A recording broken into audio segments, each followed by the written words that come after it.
Hello ಮಕ್ಕಳೇ, ನಾನು ಸಹನಾ, ನಿಮ್ಮ social science teacher. And other important chapter economy and government ಚಾಪ್ಟರಿಂದ ದ ಮೋಸ್ಟ್ ಇಂಪಾರ್ಟೆಂಟ್ ಕ್ವೆಶನ್ಸ್ ಏನಿದೆ, ಆಲ್ಮೋಸ್ಟ್ 2015ಇಂದ ರಿಪೀಟ್ ಆಗಿರೋವಂಥ ಕ್ವೆಶನ್ಸ್ಗಳೇನಿದೆ ಅದನ್ನು ನಾನಿಲ್ಲಿ ಸಾಲ್ವ್ ಮಾಡ್ತಾ ಹೋಗ್ತೀನಿ ಮಕ್ಕಳೇ. ಸೊ ತಡ ಮಾಡ್ದಿರ ಬನ್ನಿ, ಕ್ವೆಶನ್ಸ್ ಆ್ಯಂಡ್ ಆನ್ಸರ್ಸ್ ಏನು ಅಂತ ನೋಡುವ, ಆಯಿತಾ? ಅದಕ್ಕಿಂತ ಮುಂಚೆ ನನಗೆ ಕಮೆಂಟ್ ಸೆಕ್ಷನಲ್ಲಿ ತಿಳಿಸಿ ನೆಕ್ಸ್ಟ್ ನಿಮಗೆ ಯಾವ ಚಾಪ್ಟರ್ ಬೇಕು ಅಂತ. ಬೇಗ ಎಕನಾಮಿ ಆ್ಯಂಡ್ ಗವರ್ಮೆಂಟ್ ಮಾಡ್ತಾ ಇದ್ದೀನಿ. ನೆಕ್ಸ್ಟ್ ಯಾವ ಚಾಪ್ಟರ್ಸ್ ಇದೆ? ಪಬ್ಲಿಕ್ ಅಡ್ಮಿನಿಸ್ಟ್ರೇಷನ್ ಇದೆ. ಫಸ್ಟ್ ಚಾಪ್ಟರ್ಸ್ದು public administration, social stratification, bank transactions. So ಇವು ಮೂರರಲ್ಲಿ ಯಾವ್ದು ಬೇಕು ಅಂತ ಕೆಳಗಡೆ ಕಮೆಂಟ್ ಸೆಕ್ಷನಲ್ಲಿ ಬೇಗ ತಿಳಿಸಿ. ಸೊ ಅದ್ರ ಮೇಲೆ ನಾನು ನನ್ನ ನೆಕ್ಸ್ಟ್ ಚಾಪ್ಟರ್ ಏನು ಎಕ್ಸ್ಪ್ಲೇನ್ ಮಾಡಬೇಕು ಅಂತ ನೋಡ್ತೀನಿ. ಓಕೆ, ಕಮೆಂಟ್ ಮಾಡಿದ್ರಾ? Yes, very good. ಸೊ ನೋಡಿ ಇಲ್ಲಿ, which factors led to green revolution. So ಯಾವ ಅಂಶಗಳು ಹಸಿರು ಕ್ರಾಂತಿಗೆ ಕಾರಣ ಆದವು?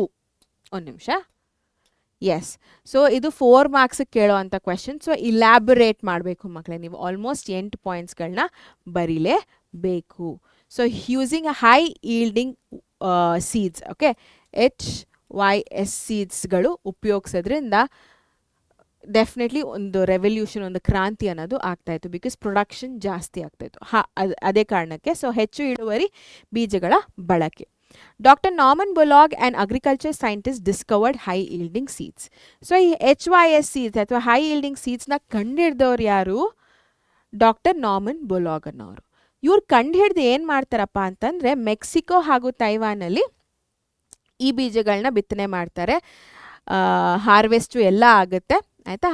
ಸುಗ್ಗಿ ಎಲ್ಲ ಆದಮೇಲೆ ನೋಡ್ತಾರೆ, ಪ್ರೊಡಕ್ಷನ್ ಸೂಪರಾಗಿ ಬಂದಿರುತ್ತೆ, ಸೂಪರ್ ಹಿಟ್ ಆಗಿಬಿಟ್ಟಿರುತ್ತೆ, ಆಯಿತಾ? So achieved immense success in Mexico and Taiwan. So Mexico ಮತ್ತು ತೈವಾನಲ್ಲಿ ಅಪಾರ ಯಶಸ್ಸನ್ನು ಸಾಧಿಸ್ತಾರೆ. ಸೊ ಏನು ಮಾಡ್ತೀವಪ್ಪ ಅಂತಂದರೆ, ಇವಾಗ ನಾವು ಅದನ್ನೇ ಭಾರತಕ್ಕೆ ತೊಗೊಬರ್ತೀವಿ.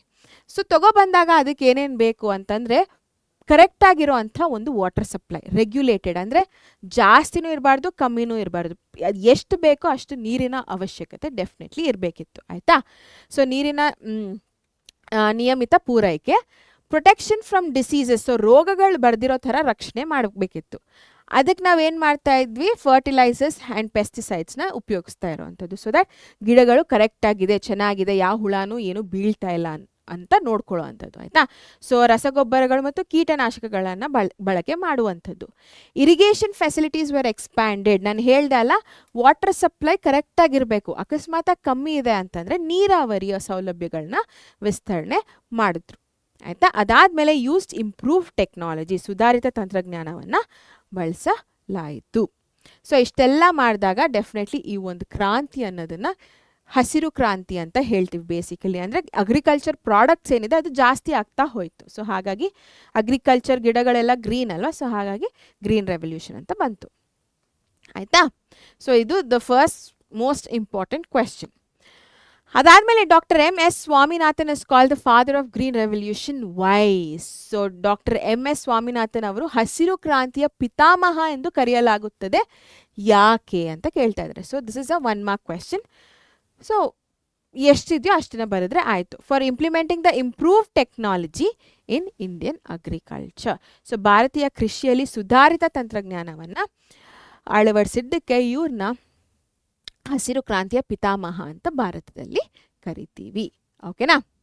Next, list out the achievements of 5-year plan. Very important, ಸುಮಾರು ಪೇಪರ್ಸಲ್ಲಿ ಕೇಳಿದ್ದಾರೆ ಆ್ಯಂಡ್ ನಿಮ್ಮ ಟೆಕ್ಸ್ಟ್ ಬುಕ್ಕಲ್ಲಿ ಕೂಡ ಇರುವಂಥ ಒಂದು ಕ್ವೆಶ್ಚನ್. ಈ ಕ್ವೆಶನ್ನ ಬೇರೆ ರೀತಿಯೂ ಕೇಳ್ಬೋದು ನೋಡಿ ಮಕ್ಕಳೇ. 5-year plans have played an important role in economic progress of India, ಹೇಗೆ ಅಂತ. ಸೊ ಎರಡಕ್ಕೂ ಒಂದೇ ಆನ್ಸರ್. ಅಚೀವ್ಮೆಂಟ್ಸು ಅದೇ, ಎಕನಾಮಿಕ್ ಗ್ರೋತ್ ಅಂತ ಅಂದ್ರೂ ಅದೇ ಆನ್ಸರ್ ಬರೀಬೇಕು.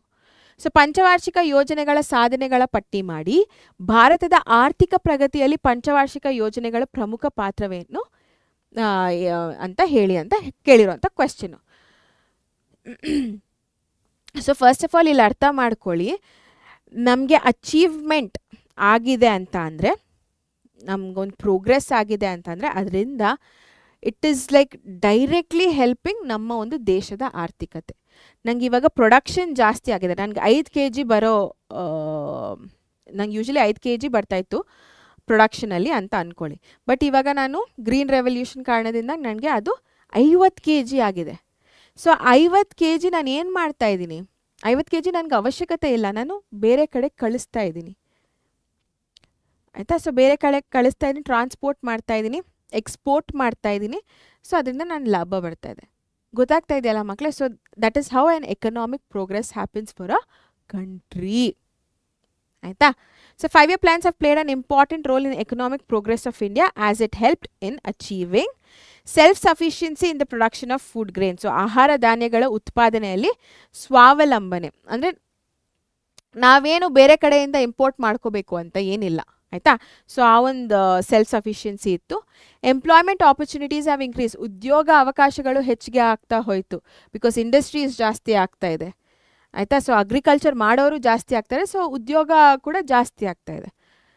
Expansion of industry and service sector ಕೂಡ ಜಾಸ್ತಿ ಆಗ್ತಾ ಹೋಯಿತು. ನಾನು ಹೇಳಿದೆ ಅಲ್ಲ,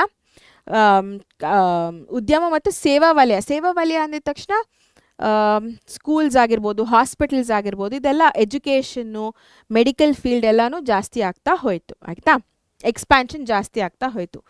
exports of manufacturing and engineering products have increased. ಆಯಿತಾ? ಸೊ ರಫ್ತು ಹೆಚ್ಚಿಗೆ ಆಗ್ತಾ ಹೋಯಿತು ಪ್ರಾಡಕ್ಟ್ಸ್ಗಳದ್ದು. Life expectancy and literacy rate of people have also been improved. So 5-year plans ಅಂದಿದ ತಕ್ಷಣ ಜೀವಿತಾವಧಿ ಮತ್ತು ಸಾಕ್ಷರತೆ ಪ್ರಮಾಣ ಕೂಡ ಸುಧಾರಣೆ ಆಗ್ತಾ ಹೋಯಿತು. ಸೊ 5-year ಪ್ಲ್ಯಾನ್ ಅಂದಿದ ತಕ್ಷಣ it's a package of everything. Agriculture ಆಗಿರ್ಬೋದು, ಇಂಡಸ್ಟ್ರೀಸ್ ಆಗಿರ್ಬೋದು, ಸರ್ವಿಸ್ ಸೆಕ್ಟರ್ ಆಗಿರ್ಬೋದು, ಎಜುಕೇಷನ್. ಆಯಿತಾ? All of those things. Birth in death rates have also reduce. So ಜನನ ಮತ್ತು ಮರಣ ಪ್ರಮಾಣ ಕೂಡ ಕಡಿಮೆ ಆಗಿದೆ. ಸೊ ಇಲ್ಲಿ ಯಾಕೆ birth rates reduced is coming under advantage ಅಥವಾ ಅಚೀವ್ಮೆಂಟ್ಸ್ ಅಂತ ಅಂದರೆ ಬಿಕಾಸ್ ಆಫ್ ಇಂಡಿಯಾಸ್ ಪಾಪ್ಯುಲೇಷನ್. ಆಯಿತಾ? And rate of population growth is also decreasing. So ಜನಸಂಖ್ಯೆ ಬೆಳವಣಿಗೆ ದರವು ಕೂಡ ಕಡಿಮೆ ಆಗ್ತಾ ಹೋಗ್ತಾ ಇದೆ. ಆಯಿತಾ? ಸೊ ಇನ್ನೊಂದು ಪ್ರಾಬ್ಲಮ್, ಯಾಕೆ ಭಾರತ ಏನೋ ಅಂದ್ಕೊಂಡಿರೋ ರೀತಿಯಲ್ಲಿ ಮುಂದಕ್ಕೆ ಹೋಗ್ತಾ ಇಲ್ಲ, ಸ್ವಲ್ಪ ಪ್ರಾಬ್ಲಮ್ ಆಗ್ತಾ ಇದೆ ಅಂತಂದರೆ ಅದು ಜನಸಂಖ್ಯೆ ಮಕ್ಕಳು. ಬಿಕಾಸ್ ಇಲ್ಲಿ ನಾವು ಜಾಸ್ತಿ ಜನ ಇದ್ದೀವಿ. We are world's number 1 in population. So ಅಷ್ಟೂ ಜನಕ್ಕೂ ಬೇಕಾಗಿರೋ ಅಂಥ ಆಹಾರ, ವಸತಿ, ಆಲ್ ಆಫ್ ದೋಸ್ ಥಿಂಗ್ಸ್ ಸ್ವಲ್ಪ ಕಷ್ಟ ಆಗುತ್ತೆ. ಆಯಿತಾ? ಬಟ್ 5-year ಪ್ಲ್ಯಾನ್ ಟೈಮಲ್ಲಿ ಇದು ಅಚೀವ್ಮೆಂಟ್ಸ್ ಅಂತ ಅಂದಾಗ ಇದನ್ನು ಬರಿಬೇಕು ನೀವು. Next, NITI Aayog is headed by the prime minister but day to day administration is looked after by. So NITI Aayog ಪ್ರಧಾನಮಂತ್ರಿಯವರ ನೇತೃತ್ವದಲ್ಲಿದೆ, ಆದರೆ ದಿನವಹಿ ಆಡಳಿತವನ್ನು ನೋಡಿಕೊಳ್ಳೋರು ಯಾರು? Very very very important question, because confuse ಆಗೋದು ಜಾಸ್ತಿ. ಈ ಒಂದು ಕ್ವೆಶನಲ್ಲಿ ನೀವು ನೋಡ್ಬೋದು, April 23 ಕೇಳಿದ್ದಾರೆ. ಸೊ ಏನು ಆನ್ಸರ್ ಇದು? ಬೇಗ ಕಮೆಂಟ್ ಸೆಕ್ಷನಲ್ಲಿ ತಿಳಿಸಿ. ಪ್ರೆಸಿಡೆಂಟಾ, ಸೆಕ್ರೆಟರಿನ, deputy prime minister, vice chairman? ಬೇಗ ಬೇಗ ಬೇಗ. ರಾಷ್ಟ್ರಾಧ್ಯಕ್ಷರು, ಕಾರ್ಯದರ್ಶಿ, ಉಪ ಪ್ರಧಾನಮಂತ್ರಿ ಹಾಗೂ ಉಪಾಧ್ಯಕ್ಷರು. ತಿಳಿಸಿದ್ರಾ? ಎಸ್. ಸೊ ಯಾರೆಲ್ಲ ವೈಸ್ ಚೇರ್ಮನ್, ಉಪಾಧ್ಯಕ್ಷರು ಅಂತ ಹಾಕಿದಿರೋ option D, that's a right answer. ಚಪ್ಪಾಳೆ. Next, why sir M Visvesvaraya call the father of economic planning in India? Sir M Visvesvaraya ಅವರನ್ನು ಭಾರತದಲ್ಲಿ ಆರ್ಥಿಕ ಯೋಜನೆಯ ಪಿತಾಮಹ ಎಂದು ಯಾಕೆ ಕರೀತಾರೆ? ವೆರಿ ಇಂಪಾರ್ಟೆಂಟ್ ಮಕ್ಕಳೇ.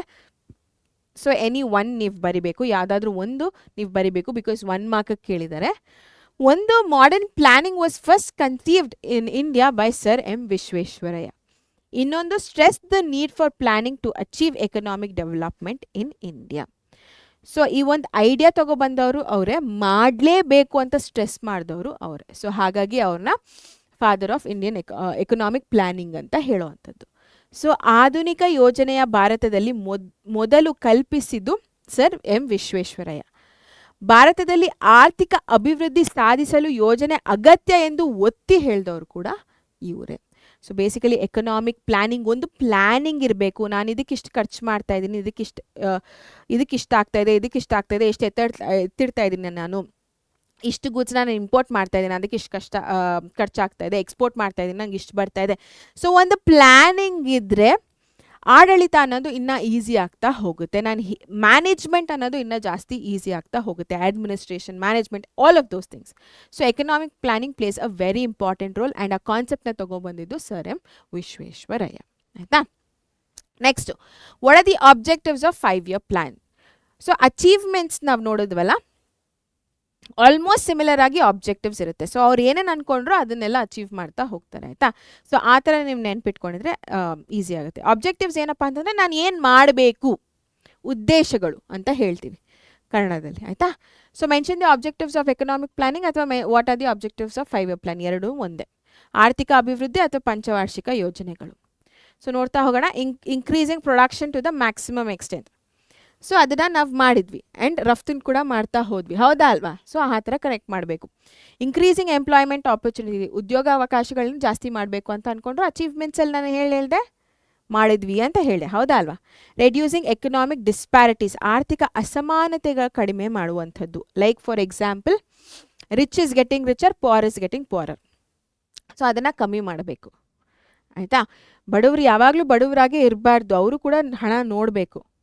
ಸೊ ಆ ಒಂದು ಗ್ಯಾಪ್ ಏನಿದೆ ಅದನ್ನು ನಾನು ಕ್ಲೋಸ್ ಮಾಡಬೇಕು ಅಂತ ಅನ್ಕೋತಾರೆ ಆಯಿತಾ. ಎನ್ಶೋರಿಂಗ್ ಎಕನಾಮಿಕ್ ಸ್ಟೆಬಿಲಿಟಿ, ಸೊ ಆರ್ಥಿಕ ಸ್ಥಿರತೆಯನ್ನು ಕಾಯ್ದುಕೊಳ್ಳುವುದು. ಲೈಕ್ ಫಾರ್ ಎಕ್ಸಾಂಪಲ್ ಇವಾಗ ನೋಡಿ, ಈ ಆ್ಯರೋ ಮಾರ್ಕ್ ಈ ಥರ ಮೇಲೆ ಹೋಗ್ತಾ ಇದೆ. ನಾನಿವತ್ತು 5 ರೂಪಾಯಿ ಸಂಪಾದನೆ ಮಾಡಿದ್ರೆ ನಾಳೆ 10 ರೂಪಾಯಿ ಮಾಡಬೇಕು, ನಾಳಿದ್ದು 15, ಅದಾದಮೇಲೆ 20. ಸೊ ಈ ಥರ ಇನ್ಕ್ರೀಸ್ ಆಗ್ತಾ ಹೋಗಬೇಕು. 5 ರೂಪಾಯಿ ಸಂಪಾದನೆ ಮಾಡಿ 0 ರೂಪೀಸಿಗೆ ಬರೋದು, ಆಮೇಲೆ -1ಗೆ ಬರೋದು. ಸೊ ಈ ಥರ ಆಗಬಾರ್ದು. ಈ ಥರ ಮೇಲೆ ಹೋಗ್ತಾ ಇರೋದನ್ನು ನಾವು ಸ್ಟೆಬಿಲಿಟಿ, ಎಕನಾಮಿಕ್ ಸ್ಟೆಬಿಲಿಟಿ ಅಂತ ಹೇಳ್ತೀವಿ. ಸೊ ಯಾವಾಗಲೂ ಆ ಥರನೇ ಇರಬೇಕು ಅಂತ ಅಂದ್ಕೊಳ್ಳೋದು ಇನ್ನೊಂದು ಉದ್ದೇಶ ಆಗುತ್ತೆ. ಮಾಡರ್ನೈಸಿಂಗ್ ಎಕಾನಮಿ, ಸೊ ಮಾಡರ್ನಿಟಿ, ಕಾಲ ತಕ್ಕಂಗೆ ಇರಬೇಕು ಅಂತ ಹೇಳ್ತೀವಲ್ಲ. ಸೊ ಅದೇ ರೀತಿ ನಾವು ಒಂದು ಆರ್ಥಿಕತೆಯಲ್ಲೂ ಇರಬೇಕು ಅಂತ ಅಂದ್ಕೊಳ್ಳೋಂಥದ್ದು ಆಯಿತಾ. ಸೊ ಆರ್ಥಿಕತೆಯನ್ನು ಆಧುನೀಕರಣ ಮಾಡುವಂಥದ್ದು.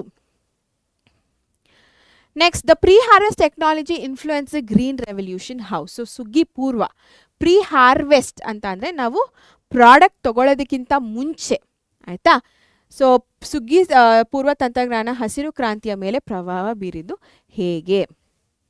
ಹೇಗಪ್ಪ ಅಂತಂದರೆ ನಾವು ಹೈ ಈಲ್ಡಿಂಗ್ ವೆರೈಟಿ ಸೀಡ್ಸ್ನ ಯೂಸ್ ಮಾಡೋವಂಥದ್ದು. ಸೊ ದ್ಯಾಟ್ ನಮ್ಮ ಪ್ರೊಡಕ್ಷನ್ ಜಾಸ್ತಿ ಆಗುತ್ತೆ ಅಂತ. ಸೊ ಯಾವುದು ರೋಗ ಬರ್ದಿರೋ ಥರ ಕೆಮಿಕಲ್ ಫರ್ಟಿಲೈಸರ್ಸ್ನ ಹಾಕುವಂಥದ್ದು, ರಾಸಾಯನಿಕ ಗೊಬ್ಬರಗಳು, ನೀರು ಕರೆಕ್ಟಾಗಿರೋ ಥರ ನೋಡ್ಕೊಳ್ಳೋ ಅಂಥದ್ದು, ಕೀಟನಾಶಕಗಳನ್ನ ಬಳಕೆ ಮಾಡುವಂಥದ್ದು. Yes, so use of pesticides, okay repeat ಆಗಿದೆ ಮಕ್ಕಳೇ. ಇರಿಗೇಷನ್ ಫೆಸಿಲಿಟೀಸ್, ಇದು ಕೂಡ ರಿಪೀಟ್ ಆಗಿದೆ. ಸೊ ಒನ್ ಪಾಯಿಂಟ್ ಅದು. Use of sprinklers and drippers, so that ಕ್ಲೀನಾಗಿ ನೀರಿನ ಒಂದು ಏನಂತಾರೆ ಕರೆಕ್ಟಾಗಿ ಎಲ್ಲ ಕಡೆ ಸ್ಪ್ರೆಡ್ ಆಗ್ತಾ ಇದೆ ಅನ್ನೋ ಒಂದು ಕಾರಣಕ್ಕೆ ಈ ಸ್ಪ್ರಿಂಕ್ಲರ್ಸು ಹಾಗೂ ಡ್ರಿಪ್ಪರ್ಸ್ನ ಯೂಸ್ ಮಾಡುವಂಥದ್ದು. ಇಂಪ್ರೂವ್ ಟೆಕ್ನಾಲಜಿನ ಯೂಸ್ ಮಾಡೋವಂಥದ್ದು. ಲೈಕ್ ಫಾರ್ ಎಕ್ಸಾಂಪಲ್, ಒಂದು ಎಕ್ಸಾಂಪಲ್ ಹೇಳಬೇಕು ಅಂತಂದರೆ, ಇವಾಗ ನನ್ನ ಜಮೀನಲ್ಲಿರುವಂಥ ಮಣ್ಣಿಗೆ ನಾನು ಯಾವ ರೀತಿಯಾದಂಥ ಒಂದು ಬೆಳೆನ ಹಾಕಬೇಕು. ಸೊ ಆ ಥರ ಎಲ್ಲ ನೋಡಿಕೊಂಡು ನಾವು ಮಾಡ್ತಾ ಹೋದರೆ, ಕರೆಕ್ಟಾಗಿರೋವಂಥ ಎಕ್ವಿಪ್ಮೆಂಟ್ಸು, ಇನ್ಸ್ಟ್ರೂಮೆಂಟ್ಸ್ನ ಯೂಸ್ ಮಾಡೋವಂಥದ್ದು ಅಗ್ರಿಕಲ್ಚರ್ಗೆ ಮಾಡ್ತಾ ಹೋದರೆ ಇನ್ನೂ ಹೆಲ್ಪ್ ಆಗುತ್ತೆ ಆಯಿತಾ. ಸೊ ಪ್ರೊಡಕ್ಷನ್ ಅನ್ನೋದು ಇನ್ನೂ ಜಾಸ್ತಿ ಆಗ್ತಾ ಹೋಗುತ್ತೆ. ಆ್ಯಂಡ್ ಪ್ರೊಟೆಕ್ಷನ್ ಫ್ರಮ್ ಡಿಸೀಸಸ್, ಅದೇ pesticides, chemical fertilisers, all of that ಬಳಕೆ ಮಾಡಿದ್ರೆ ಏನಾಗುತ್ತಪ್ಪ ಅಂತಂದರೆ ಈ ಒಂದು ಪ್ರೀ ಹಾರ್ವೆಸ್ಟ್ ಟೆಕ್ನಾಲಜಿ ಸಕ್ಸಸ್ ಆಗುತ್ತೆ. ನೆಕ್ಸ್ಟ್ ಏನಪ್ಪ ಅಂತಂದರೆ ಡಿಫ್ರೆನ್ಸ್ ಆಗಿ ಕೂಡ ಕೇಳ್ಬೋದು. How is pre harvest technology different from post harvest technology. So ಸುಗ್ಗಿ ಪೂರ್ವ ತಂತ್ರಜ್ಞಾನವು ಸುಗ್ಗಿಯ ನಂತರ ತಂತ್ರಜ್ಞಾನಕ್ಕಿಂತ ಹೇಗೆ ಭಿನ್ನವಾಗಿದೆ ಅಂತ. ಸೊ ಪ್ರೀ ಹಾರ್ವೆಸ್ಟ್ ಇಸ್ ನಾನು ಅಗ್ರಿಕಲ್ಚರ್ ಬೇಸಿಕಲಿ ಹೇಗೆ ಮಾಡ್ತಾ ಇದ್ದೀನಿ ಅಂತ, ವ್ಯವಸಾಯ ಹೇಗೆ ಮಾಡ್ತಾ ಇದ್ದೀನಿ ಅಂತ. ಪೋಸ್ಟ್ ಹಾರ್ವೆಸ್ಟ್ ಅಂತ ಅಂದರೆ ನನಗೆ ಪ್ರಾಡಕ್ಟ್ ಬಂದ ಆದಮೇಲೆ ಆಯಿತಾ. ಸೊ ನಾನು ಇವಾಗ ಭತ್ತ ಹಾಕಿದ್ದೀನಿ ಅಂತ ಅಂದ್ಕೊಳ್ಳಿ, ನಾನು ಅದನ್ನು ಹೇಗೆ ಬೆಳೆಸ್ತಾ ಇದ್ದೀನಿ ಅನ್ನೋದು ಪ್ರೀ ಹಾರ್ವೆಸ್ಟ್ ಆಗುತ್ತೆ. ಸೊ ನನಗೆ ಆ ಭತ್ತ ನನ್ನ ಕೈಗೆ ಬಂದಮೇಲೆ ನಾನು ಏನು ಮಾಡ್ತಾ ಇದ್ದೀನಿ ಅನ್ನೋದು ಸುಗ್ಗಿ ನಂತರ ಅಂದರೆ ಪೋಸ್ಟ್ ಹಾರ್ವೆಸ್ಟ್ ಆಗುತ್ತೆ ಆಯಿತಾ.